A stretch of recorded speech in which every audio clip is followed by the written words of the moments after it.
Jeg synes jo, wellness er et vidt begreb. Jeg synes også, wellness det er der også at sidde her, hvor jeg sidder nu. Altså tæt på stranden og vandet og frisk luft osv. Det er jo sådan, når folk de først har været her en gang, så er de solgt. Og det er skønt. Det er det.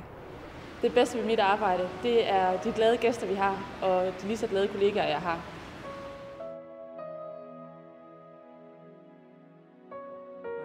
Historien sådan generelt for Gammel Skagen er jo, at det var et gammelt fiskerleje. Og det var et rigtig, rigtig hårdt liv for de her fiskere, der boede her. Og havet, det var hårdt, og der var mange strandinger. Og de her overlevende fra skibene og tilrejsende slægtninge, de skulle jo have nogle steder at bo. Og så blev de indkvarteret hos de lokale. Og især hos Jekel-familien, der var det meget populært at bo. Og Jekel, han så jo så, at han måske skulle begynde at få lidt penge i kassen for at have alle de her folk til at bo. Så han byggede Jekels Hotel, som var det første hotel her i Gammel Skagen. Og der var en pige, der arbejdede der, som hed Emma. Og hun forelskede sig i en redningsmand, som spillede noget rigtig godt harmonikamusik. Og så blev de gift, og hun fik ham overtalt til, at de skulle bygge Ruths Hotel, som så var det andet hotel, der blev bygget herude. Senere så kom Strandhotellet til som anneks til Ruths Hotel. Og Strandhotellet og Ruths Hotel er jo nu en del af en og samme familie herude. Der er jo mange turister, der kommer herop. Cirka 2 millioner om året kommer herop til Skagen. Og det er jo mange, når man tænker på, at Skagen ikke er et sted, man rejser igennem, men det er et sted, man rejser til. Så der er rigtig mange, der kommer herop, og vi har jo kunstmalerne heroppe, og vi har Grenen, ikke at forglemme, som er en af de allerstørste attraktioner, vi har. Og naturen jo, altså det er jo en helt fantastisk natur, vi har. Ikke bare om sommeren, men absolut også uden for sæsonen. Så der er meget at give sig til. Vi har jo skønne badestrande, og man kan komme herop med familie og med børn, og man kan komme herop bare alene eller to og opleve stranden hernede, som jo er helt fantastisk. Så der er mange ting at komme efter heroppe. Det er helt sikkert. Der kommer unge par, der skal op og have en luksus weekend, en afslappende weekend, eller planlægge deres bryllup, til det modne publikum, som søger meget gourmetrestauranten, som søger meget wellnessophold, som søger vores golfferier. Og så har vi mange børnefamilier også, specielt på Strandhotellet, hvor der ligesom er plads til at have 2 eller 3 børn med, så er de tæt på stranden. Jamen er folk til fysisk aktivitet, så er der jo cykeludlejning, der er en ribbåd nede i havnen, der er vores egen kutter Oke, der tager folk med på sejltur ude fra Skagen Havn og til Hirsholmene for eksempel. Tager afsted med en piknikkur og så videre. Det er der både unge grupper plus det modne publikum, der gør brug af det jo.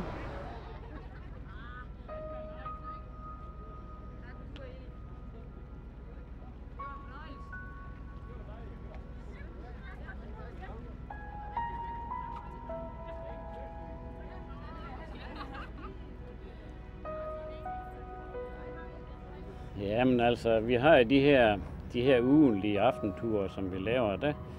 Det er en tur af en vare her på cirka et par timer eller noget. Der starter vi med sådan en lille, som regel, med en lille rundtur herinde i havnen. Sejler op forbi værftet, ser hvordan de arbejder. Og derefter ud af havnen op forbi Kongevillaen, som de fleste kender. Og vender der og sejler ned langs med havnen og ned mod Grenen. Og forbi Vippefyr og det store fyr, og helt ud til Skagen Rev. Og så vender vi der og sejler ind til havnen igen. Og det er folk meget imponeret af den tur der. Det er rigtig flot. Der kan komme nogle andre ture, nogle bestilte ture ud fra Ruths Hotel, fordi man kan chartre båden simpelthen til fisketure og så videre. Der bestemmer gæsten jo nogenlunde selv, hvor lang tid han vil leje båden. Så det er egentlig frit valg for gæsterne, kan man sige. Og vi har jo også lavet nogle ture til Hirsholm, ned til fuglereservatet. Og det har også været en vældig succes, når vi har været der. Det er jo en stor naturoplevelse med masser af fugle. masser af skrigende fugle, der farer rundt omkring hovedet af en. Så der er virkelig noget at kigge på dernede.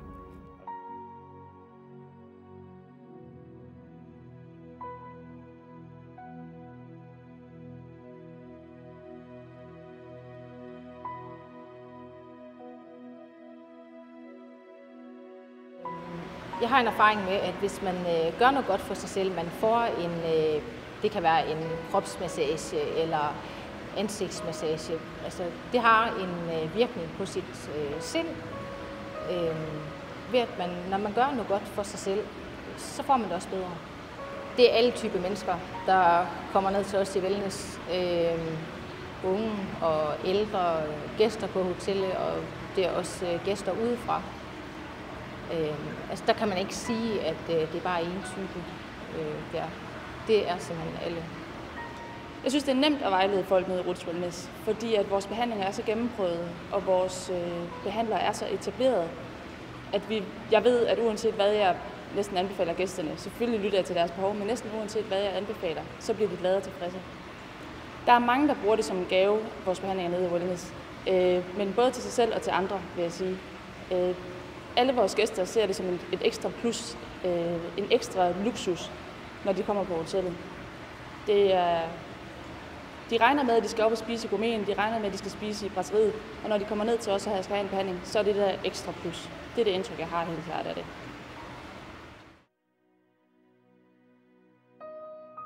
Hvis man er kunst- og kulturinteresseret på Skagen, så tror jeg nok, at så kan man ikke komme uden om Skagens Kunstmuseum med Michael Ancher, Anna Ancher og P.S. Krøyer.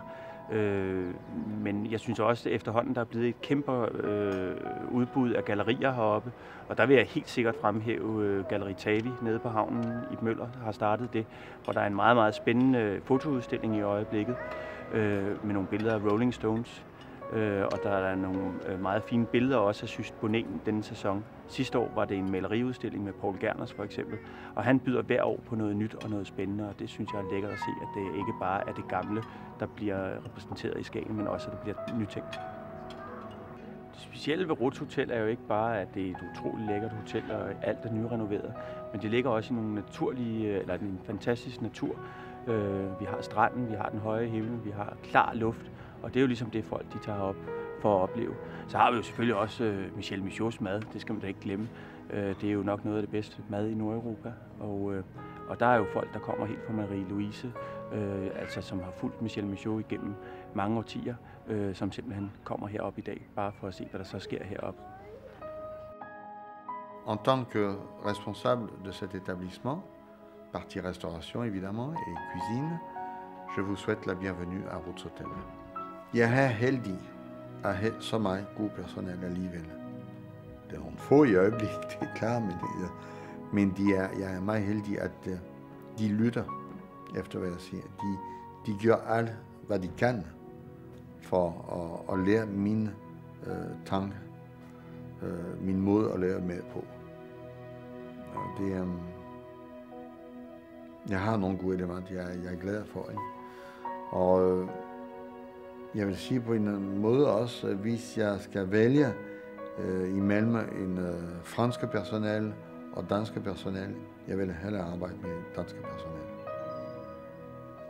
Man skal komme i Skagen virkelig for at sige, okay, jeg har stress, jeg har haft stress, jeg har det og det og det. Og så kommer man i Skagen, man er fuldstændig en helt anden person. Ikke? Det er klar mange gange.